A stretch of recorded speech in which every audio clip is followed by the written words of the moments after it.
Assalamualaikum warahmatullahi wabarakatuh. Nama saya Nur Wahyu El Hawa, absen 25. Saya dari kelas 11E. Di sini saya akan mereview novel yang berjudul Santri Pilihan Bunda.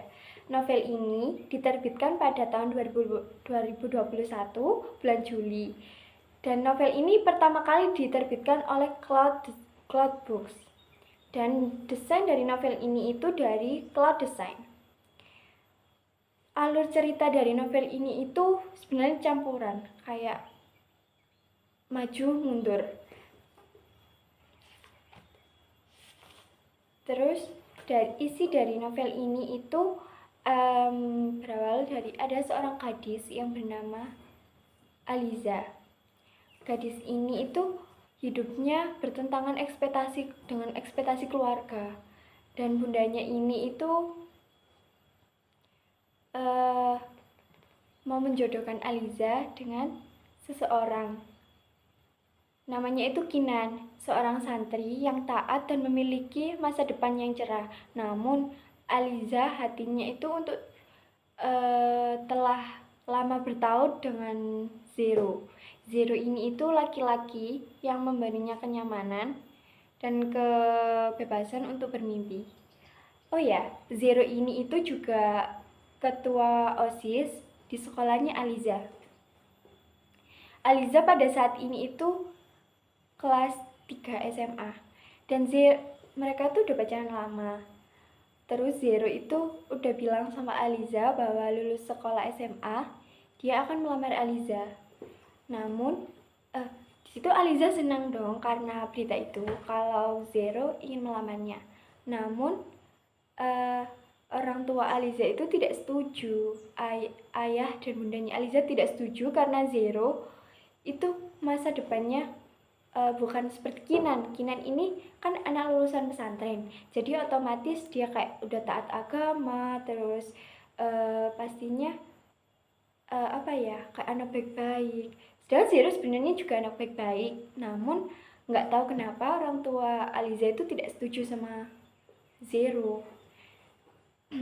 Terus pada saat di sekolah, Zero sama Aliza itu berbincang-bincang seperti biasa. Mereka ada di kantin. Terus di situ bundanya Aliza telepon Aliza, dan Aliza mengangkat kan. Ternyata Aliza itu dibilangin sama bundanya kalau nanti malam ada pertemuan keluarga, makan malam di suatu restoran. Dan makan malamnya itu ternyata dengan keluarganya Kinan. Jadi ada pertemuan keluarga antara keluarga Aliza dengan keluarga Kinan. Sebenarnya di situ Aliza sudah ingin menolak ajakan bundanya, namun dia tidak bisa menolak ajakan bundanya. Dan di situ tahu kalau Aliza mau dijodohkan sama Kinan.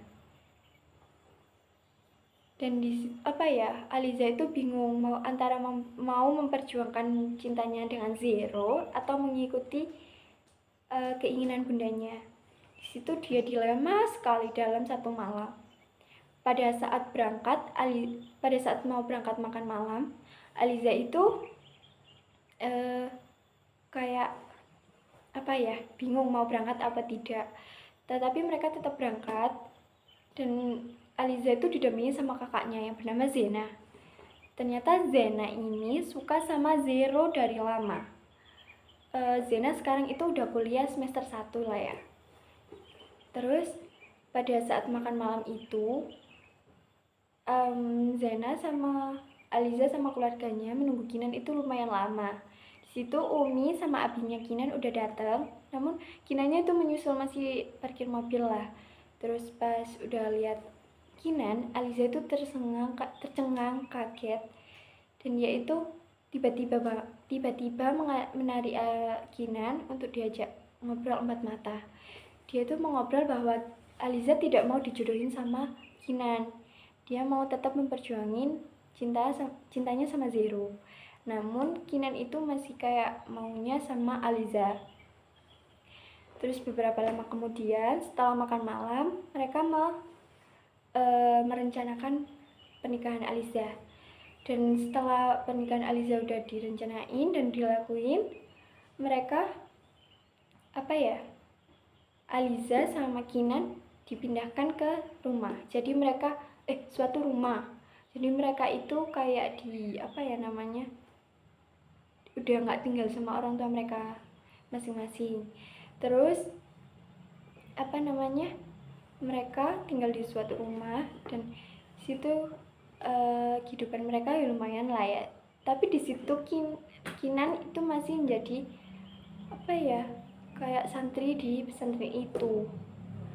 Terus Aliza juga masih jadi anak SMA kelas 3. Dia seharusnya mengejar cita-citanya, kayak Aliza itu punya keinginan dia itu mau kuliah di luar negeri.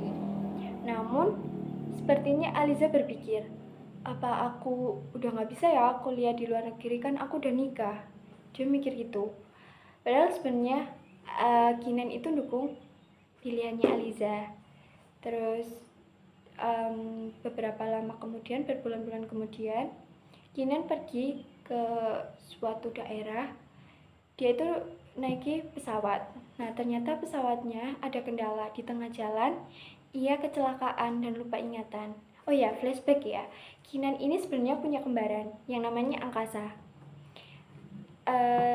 Yang jadi Kinan sekarang itu sebenarnya Angkasa. Dan yang Kinan yang asli itu, dia itu sudah meninggal karena ada entah apa gitu, ada masalah kayaknya kekerasan antara pertemanan atau apa gitu yang membuat Kinan itu depresi dan meninggal. Terus pas habis kecelakaan itu, Kinan itu lupa ingatan dan ia ingat itu bahwa dirinya itu Angkasa. Ternyata terus setelah itu kan Angkasa itu sama Kinan sifatnya beda. Kalau Kinan itu lebih ke anak yang penurut dan baik.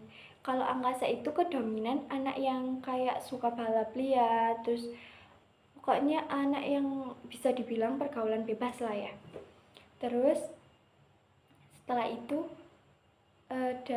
dapat 2 bulan, keluarga Aliza sama keluarganya Kinan itu berhasil memulihkan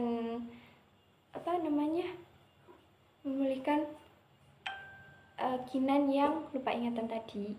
Terus 2 minggu dari itu, Aliza ternyata hamil anaknya Kinan dan mereka hidup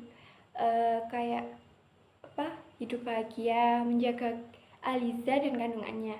Namun di pertengahan bulan kehamilan bulan ke-6 atau ke-7, di situ ada mantannya Angkasa. Dia itu datang lagi ke kehidupannya Angkasa dan dia itu kayak minta pertanggungjawaban kepada Angkasa, yaitu yang Kinan sekarang. Padahal mereka tidak pernah melakukan apapun meskipun Angkasa itu bisa dibilang anak yang nakal. Dan di situ mereka semua terbingung. Angkasa kenapa sampai melakukan itu? Tapi ternyata itu cuma kesalahpahaman. Jadi hal itu sudah beres dan mereka hidup bahagia. Terus pada bulan ke-9 itu kan pas lahirannya anaknya Aliza, itu mendekati mendekati kelahirannya kelahiran anak pertamanya Aliza dan Kinan. Itu mereka sangat deg-degan sekali, tegang banget, apalagi Kinan. Terus ternyata anak mereka itu lahir dengan selamat dan kuat. Kinan dan Aliza itu laki-laki yang bernama Daniel Rafka Alvarizal. Wow, nama yang bagus ya. Oh ya, novel ini itu ada 328 halaman dan 68 bab. Oh ya, saya lumayan merekomendasikan novel ini karena novel ini menurut saya itu seru dan saya suka ceritanya, alurnya meskipun maju mundur, tapi saya suka karena saya itu suka membaca di Wattpad yang berceritanya itu kayak perjodohan, terus tentang keluarga, terus kayak tentang diri kita sendiri juga. Jadi menurut saya worth it lah.